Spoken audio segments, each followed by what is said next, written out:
DubLab. Hello, this is Transduction Signal on DubLab Radio, and I'm your host, Trovarsi, along with Orly Gal. Orly's off gallivanting in Europe right now, and we still have a show to do, and I'm super excited for this guest for this month.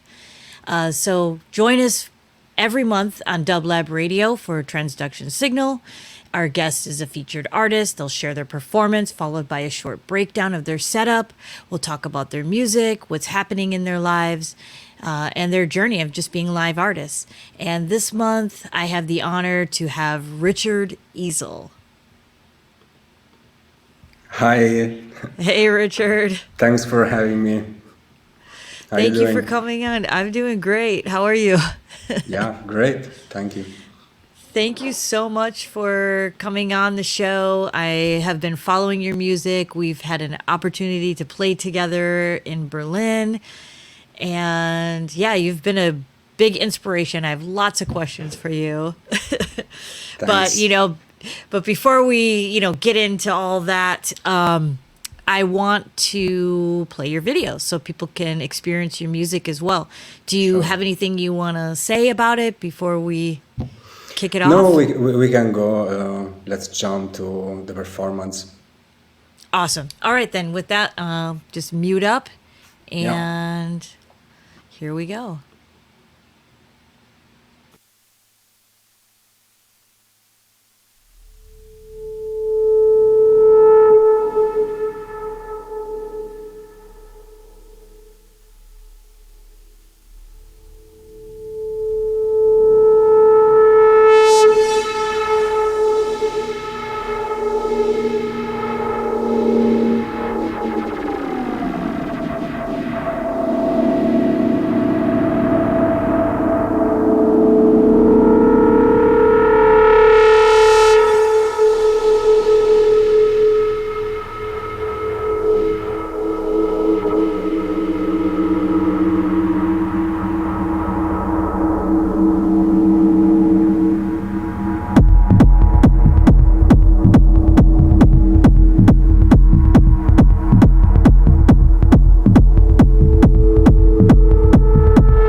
That was incredible. Hell yeah. Thank you. Oh my gosh. Yeah, it was awesome. I was like rocking out in here. Yeah. Yeah. No, all the sounds, the elements. I have lots of questions for you. So Nice. yeah, I want to just kind of ask you first of all, like about the voices and your setup, like just for those who are only like able to listen, just kind of give like a quick walkthrough of what you're playing with, just so. Yeah. So, like the first part, I was playing with the Loophole Guitaritas and Vic, the Forge TME Vic. And yeah, also the syncussion module as a baseline. And so those are the main voices. So Loqueli Kitaridas, like the melodic sequence, the Vic as a drone synth, and also like as an effects unit, and then the Yomox mod bass as a kick drum. So um, those were like the elements at the first part. Then I kind of switched to the TR8S. I removed the bass line. I went a bit more industrial. I just overdrived a bit the signal, played, jammed a lot with the TR8S, and at the end, like that bass line was made with the Roland S1. And that's pretty much it. As a sequencer, I use the ER11 for the modular, and for the rest, the TR8S sequencer, and for the S1 also the inbuilt sequencer. Yeah. The sequencer that's on it. Okay. Yeah, exactly. So nice. So are you running the Loquelic? So the Loquelic is one of your voices. Are you running it into the Vic? That module, or no? Or they're just two standalone voices that you're just layering? Voices. Yeah, like the Loqueli Kitaridas is the voice I use the most for like melodies, unquantized sequences, FM sounds, and it's just a straight sequence with the Loqueli Kitaridas that then goes to the Dave Smith feedback module. Sometimes I play with that. I didn't play with it this time, but generally I use like to make some Carl Plus strong sounds, Sort of like some pluckiness happening. Exactly, yeah. Very nice. And then I noticed like you were opening up the Vic. So you're just using the main sound from the Vic module, then you're not running anything into it. That was like that. Well, the Vic has also like a very nice effects part, which is pretty powerful and has like a sort of pitch shifting thing working inside. And I played with it manually, and then I also like recorded some rhythms with the Dnipro Create as a CD recorder, just to make like a bit of rhythm. But no, the Vic was straight to the mixer, and then I use as effects effects send from the mixer. I go to the Desmodus Verso, which I use a lot, the noise engineering Desmodus Verso, that I use as a reverb, but also as a noise generator. Like when you close the rate and you increase the region, you get that kind of noisy sound that I really like. Yeah, it's really nice. And also what is the name? The Epinerding FX Aid as a ping pong delay, but just a gentle touch, just to kind of give it a little more space. Yeah, especially to the Loqueli Kitaridas, but it's you cannot hear it a lot, Yeah. Right. It's like a nice subtle air. Exactly. Yeah, no, everything sounded really great, like just all your transitions. And then we'll get into some of that too. One thing I asked you, so you're using there were these faders that were controlling, I guess, like a low pass, high pass. Are you using the scalpel to create the... Nice. Yes. That's very smart. Yes, I've been using the scalpel. Actually, I watched a video from Tom, Obscure Machines. He made a video. I don't know if, Yes, I know exactly. Yeah. So he made a video about using the scalpel as a DJ style filter. So I kind of copied his technique. That's great. Because like it's 4 HP, so you can just create that morphing, with the scalpel. But I think that I'm gonna change that. I'm thinking to change it because it's a bit noisy. Mine, I don't know why, but I went to Schneidersladen. They fixed it. They changed some capacitors. but it's still a bit noisy, and I'm thinking to change it with something that is still not released. Is the Cosmotronic Aphelion. Is like Oh, okay. a distortion module, and also DJ style filter. I want to try that out because Is that like 4 HP as well, or you're gonna have to no, find a no, like move your case around?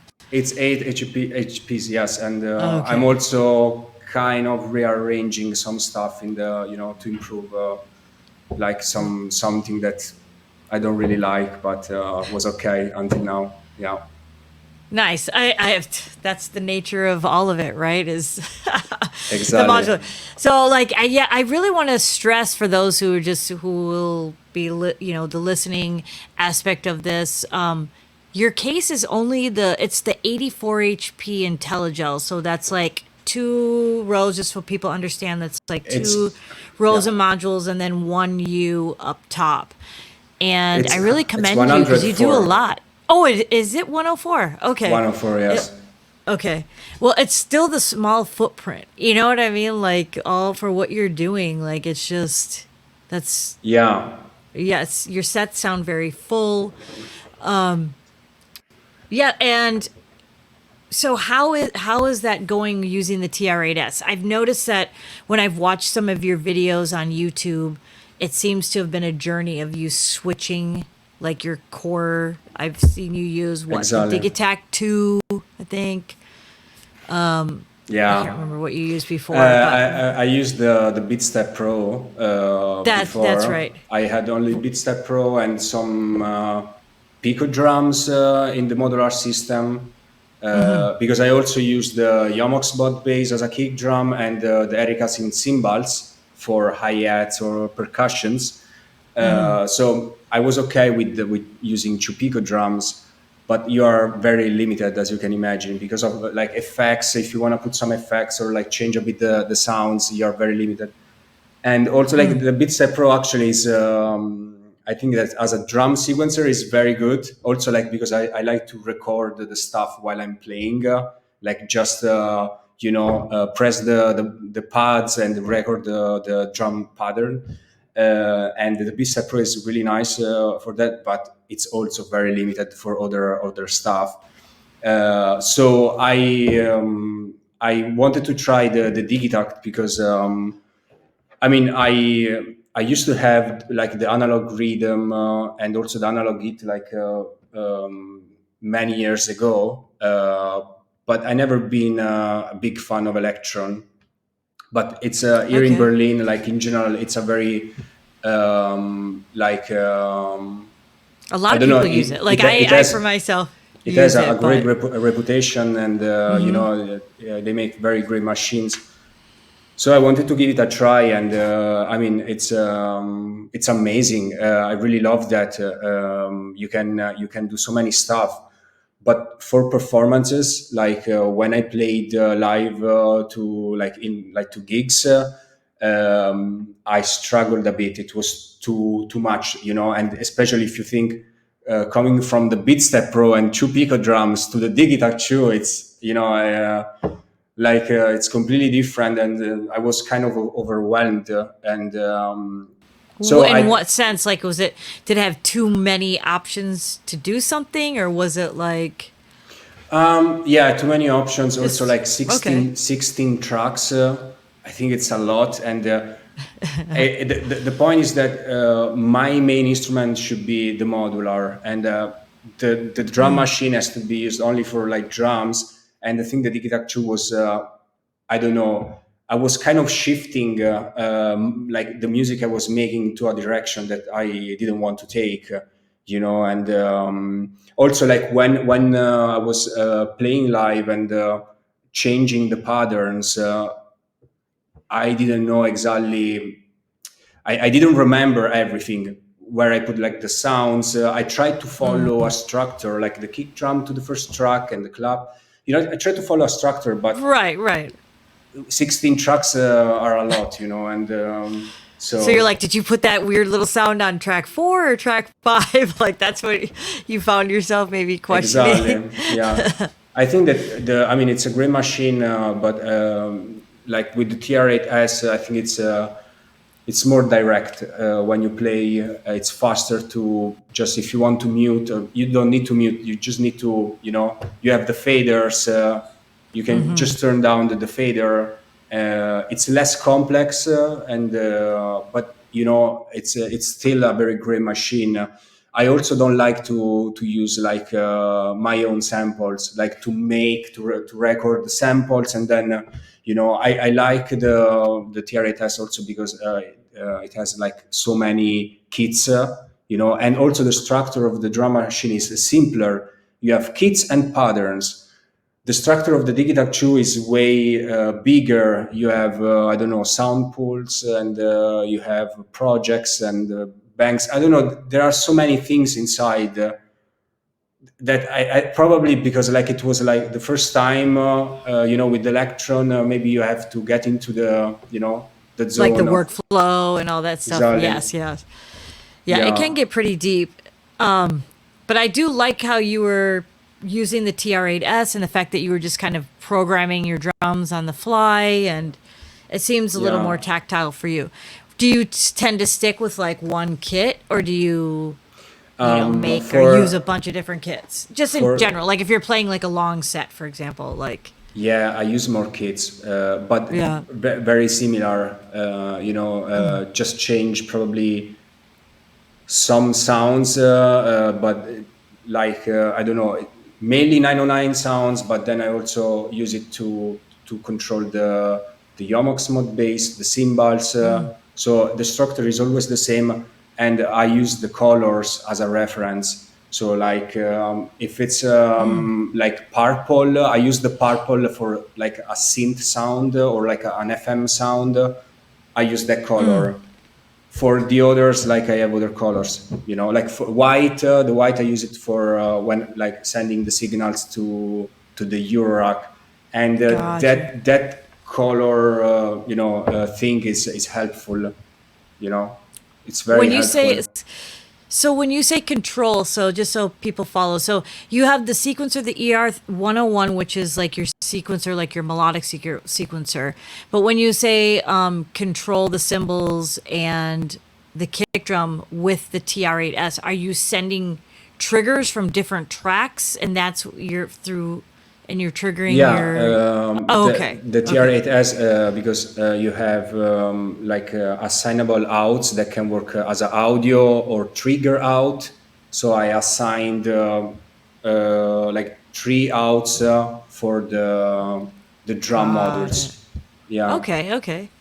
Yeah, I really like your style and like the flow. It has like a very nice like hypnotic flow, the transitions. Can you tell me like a little bit about your musical background? Like when did you first get into music? Did you start when you were younger, or was it more of like Yeah, I started. I cannot remember when. It was like probably I was really young, probably 14, 15 years old, and I was really into techno minimal, Richie Houghton, Minus Showcase, this stuff. I really liked the Richie Houghton, and I was DJing with a friend of mine with CDJs, but then we wanted to try, like, it was probably, I don't know, 2008 or 2009. I didn't know anything about synthesizers or drum machines whatsoever.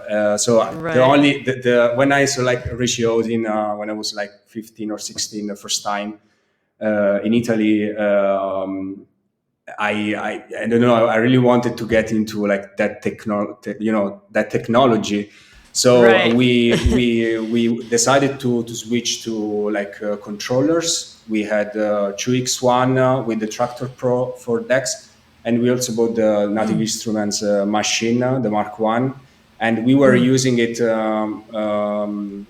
to add like drums live. While we were DJing, we also had like a channel for the machine, and that's how we started. Then with the machine, I followed the path of music production. So I started producing music with the machine only, And then of course Okay. then Okay. you discover a world, like Ableton and all of this stuff.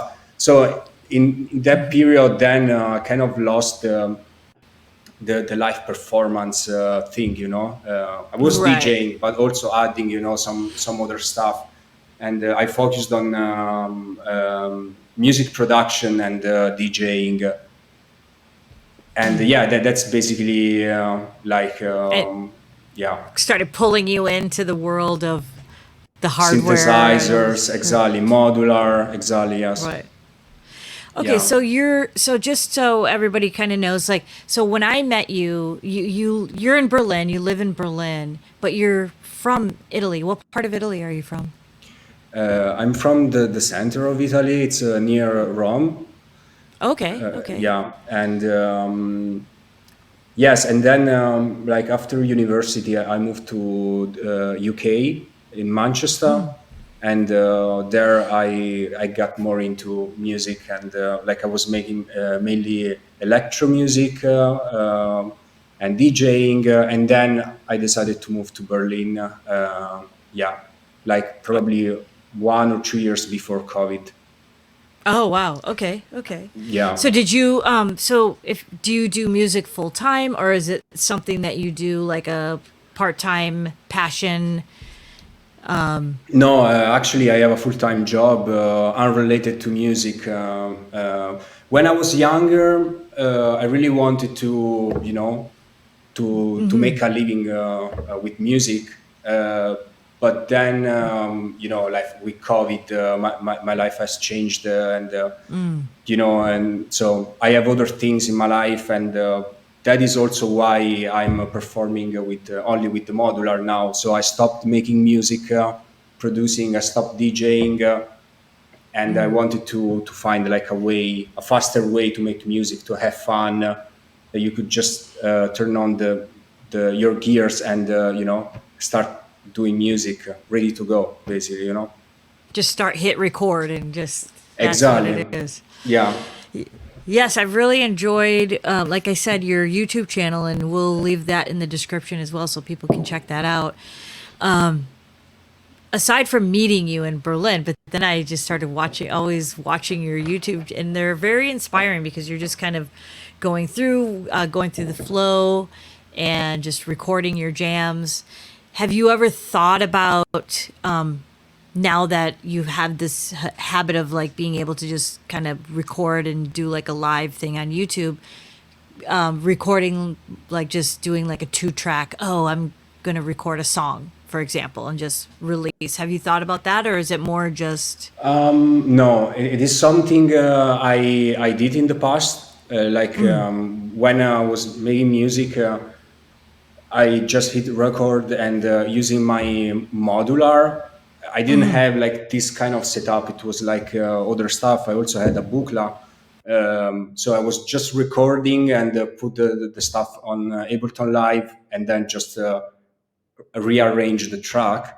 But right now, I don't know.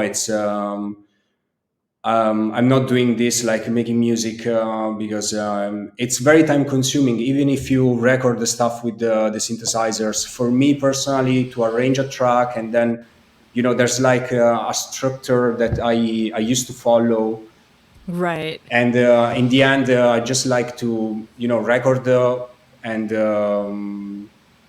if it's 1 hour, 2 hours, or 20 minutes, I record with the modular, and that is what I put online. Nice. So I like there's it. Do also you? like, yeah, sorry.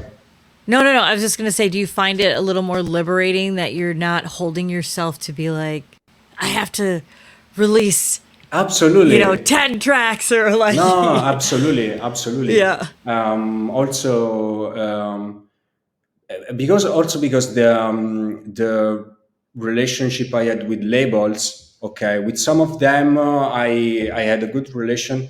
With others, it didn't work really well because like of artistic choices, like also I don't know, very technical stuff. Also like the mastering of the tracks. There are so many things that artistically I didn't like. But yes, like there are also labels who ask me for tracks, and I say, hey, if you want, I can just record 1 hour for you, and I try to adapt my style to your label, But honestly, like it's hard to follow, like the labels. You have to adapt to their what they want, and I don't know. It's I just didn't like it, honestly. Right. You found that you'd try to change your direction maybe to please a specific label, Yeah, only for it to I'm. not really work for Yeah, you exactly. personally. Yeah, like this is more satisfying to me. It's just, and it's also easier, because of course there are so many. It's not like you might say it's not professional. Like the sound is not really good. Whatever. I just don't mind. I don't mind anymore. I just record if you like it, good. If you I think don't, it sounds great. I you know. mean, it has a raw element, obviously, because you're playing live and you're not master. These are not Exactly. master sounds, but you just like your flow, your transitions, everything is great. I remember playing with you at Remise there, Yeah. and like, yeah, and it was great. I try my best, and like for this performance, I used the Electro Harmonics platform as a master compressor, the pedal. I was using the Muscle, the WMD Muscle as a stereo Oh, compressor, and now it's like I'm changing because like also my style is adapting. It's not I used to make only techno. Now I'm also adding other layers like electro or something a bit more industrial. It's something that I'm doing right now, that also with the TR8S, that is allowing me to try more out. I don't know, different styles, and I want to find like a compressor that is more flexible. So I'm trying different compressors, different modules. For this one, I use the platform, but I'm still in the testing phase. have you tried the Golden Master, the pedal by Endorphins? That one's pretty nice. Maybe No, I something to check didn't. out too. It's like Yeah. so they have a, not only is it a compressor, but it has like it has mid, low, high, so you can actually pull out low and mid or high end. So almost like that DJ style Okay. sort of features and mutes just all in one package. It's pretty cool. Something to, Nice. Yeah. if Yeah. you're Yeah. in the process of wanting to try different things, definitely check Yeah, that one out. exactly. No, actually, Yeah. I checked the module, but I didn't try it yet. So next time I go to Schneider Slide, and I Give will it a check it out. shot. Yeah, yeah. Okay. So you mentioned like other genres. You mentioned like electro, and are you like, name some of your artist influences? Like who's influencing you to kind of. Like for music production, when I was making electro, I would say the the biggest one is Doppler effect. All the scene Oh, like Drexia, DJ Stingray, Detroit Electro, basically, God, yes, yeah. And for live performances, a lot of artists, like especially like I'm in Berlin, and there are so many friends of mine that are so nice, and there are so many artists here that influence me a lot. Yeah, There's a lot of talent there, that's for sure. exactly. Yeah, so many. Yeah, I never leave. I Every time I'm there, I'm just always inspired, like by hearing different. So, what do you? Yeah, Is there anyone that you have like on your playlist right now? Like in the when you're playlist. listening. Yeah, when Uh, you're listening, uh, who are you listening to? What are you listening to now? Or Well, generally, I don't listen to techno a lot. I listen like nice. metal stuff, mainly rock music. Okay, I So noticed you were wearing an Iron Maiden's T-shirt, so I that's have for a lot of sure. T-shirts, band T-shirts, a lot. Yes. Yeah. Um, So right now I'm listening Light the Torch.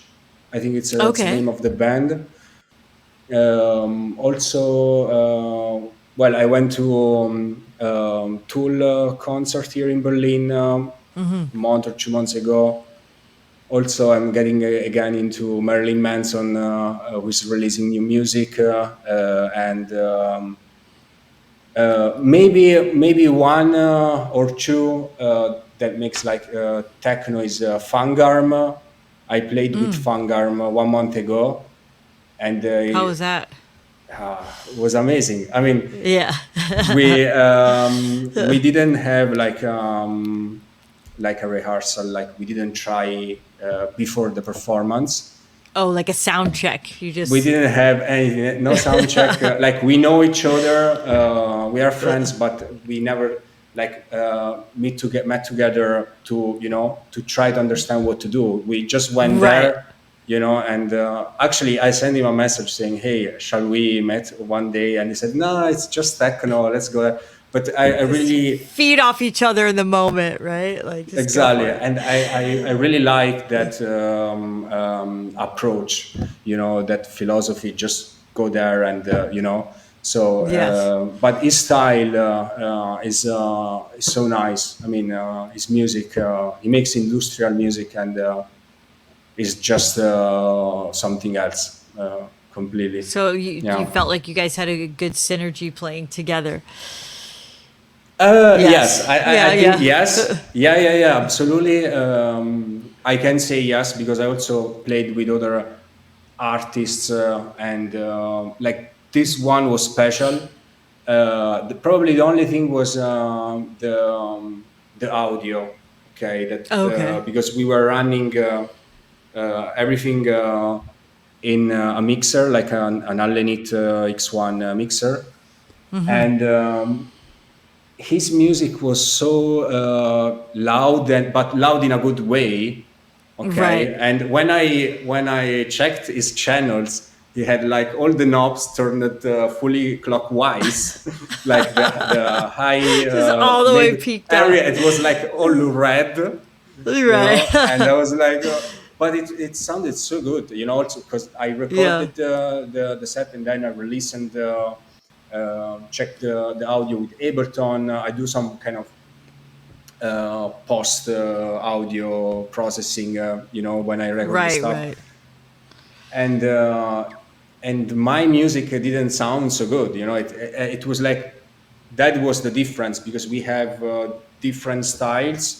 So he was more into distortions, and I was more into side chain, the techno, and Right, right. So he was like so driving it like with distortion and everything. kind of, Well, the yes. Model 1 is like it's like that mixer it bodes well for that. Like, it's adding Yeah, that yeah, yeah. saturation on there. It does add a nice glue. So, do you find that when you're listening to like with all these other genres, like you mentioned Marilyn Manson and things like that, do they influence? Do you find them as influencing you in your techno or in your other, or is it more just like Well, like I would say yeah, to some extent, yes, absolutely. Especially Tool, because like they use all of these different time signatures. Like yes, they have all of these percussions, polymeters, polyrhythms, and sometimes I also try, something like that to change the length of the sequences, and try different repetitions. So yes, absolutely, I would say. But like emotionally speaking, I wouldn't say so because like I'm focusing when I make techno. It's just I don't want to get too emotional. Honestly, it's just I don't know. It's like a therapy for me. It's about it's like a energy. release, It's like you're just exactly, yeah. It's just like okay, okay, energy, positivity. It's I don't want to get too much involved emotionally. And with okay, metal, when when you listen to, I don't know, 10 minutes song of Tool, it's like you get into, you know into a journey, and yeah. So Nice. Very yeah. cool. So, so with your, let me ask you this then. So, somebody who's now that you've DJ'd, you've had this journey of production, and now you're just like, I'm just focusing on playing live and being liberated by not having to, focus on releasing a bunch of music. What advice would you give to somebody that wanted to start playing live, like with Modular? Like, Well, I know. that's a good Yeah, question. that's a loaded question, but I love asking everyone that. Yeah. Like, what advice? Well, something that helped me a lot was going out and like to events, parties, watch other artists playing live, and without even if I didn't know what they were doing, what they were using, or how they were using their instruments, it was just listening to it, and then you take it from there. You just have this idea in mind, and then of course, like, YouTube is helpful, especially when you're starting. There are so many tutorials, but you can't learn everything on YouTube. You just have to Right, listen right. to other artists, if you can, and not just to techno, but in general. you know Like other but genres, other ways other that people are patching and things. Yeah, exactly. Yeah, that would Who, be, yeah. yeah. Was there anybody like when you first started patching, were you like addicted to watching their videos or anything like that? um Yes, of course. I mean, on YouTube, especially. Then I went to my first Superboot, and but like, also, I don't know, obscure machines also, and I saw you interviewing Banky. I think so. Of course, like, I watched a lot of stuff on YouTube, but. Yeah, I mean, when you go out, and it's something different, because there are things that you think you are you are sure about something when you watch a video, and then you realize that it's not like that when you go, or like, uh, you have all of these gears with all of these functions, and you think, okay, I want to have all of this stuff, but then you realize when you play that you don't need all of that stuff, or like, there's not, like, all the machines in the end are all the same, or the drum machines. Yeah, of course they are different technically, but in a live performance, if you want to jam, it doesn't matter a lot. Right, right. Yeah, I found that when people ask me about certain modules, I'm just like, you have to think about how your brain works, right? Because like you'll see somebody else using it, and they just make it like, oh, sounds so good. And if you don't process information the same way, that module may not be great for you. Like how you're saying the Digitech too. Like I use the Digitech, I love using it, but it's like that's how my head kind of works. So it's like Yeah, I feel like it's about finding those pieces of gear or modules or what have you that work with exactly. Yeah, your thought process, right? Like yeah, yeah, when you first absolutely. started Modular, did you go into the rabbit hole of like buying a bunch of modules, or were you pretty disciplined about it? I I I can know, tell you right? that I switched from Eurorack to Buchla, and I went with Okay. Buchla 200E system. So I spent a lot of money on modular, Wow, wow. a lot. Yeah. Then Yeah, I 200E decided, system is not cheap. yeah, and yeah, and so absolutely. But then I wanted to change, and I sold everything and started again from scratch, and design this new system that is more about, just, it's ready to go. You just need to turn on and just play. It's very fun to play with. Of course, I change it every now and then. It's I don't know. It's when you change stuff, it's also a bit stressful. Now I'm getting a bit stressed with all of the compressors and other stuff. I can tell you, Right. it's funny, and of course to try new stuff, but I don't like to collect stuff and have like a lot of gears. I used to have like a studio, professional studio, sound treated with a lot of synthesizers. Now I wouldn't have time to focus on all of that stuff. So, and also in Berlin, it's hard to find a place like where you can put all of that stuff. So that is Right, also a right. thing. You know, Totally. It's like space and just kind of hyper focusing down to the setup that does what you want it to do. yeah. Do you have any? Okay, so we're kind of approaching the top of the hour. And again, I really appreciate you coming on, and like this has been great. Like Thanks I've for been having wanting to me. chat with you. It's been a pleasure. Yeah. Thank you. So do you have any gigs coming up? Do you have Yeah, anything on the books? the 12th of September, there's Raw Industries with Oh, nice. Joseph, Planetary Agos, and Vamp Acid also. Oh, And very it's cool. gonna be like, I think, an improvised jam altogether.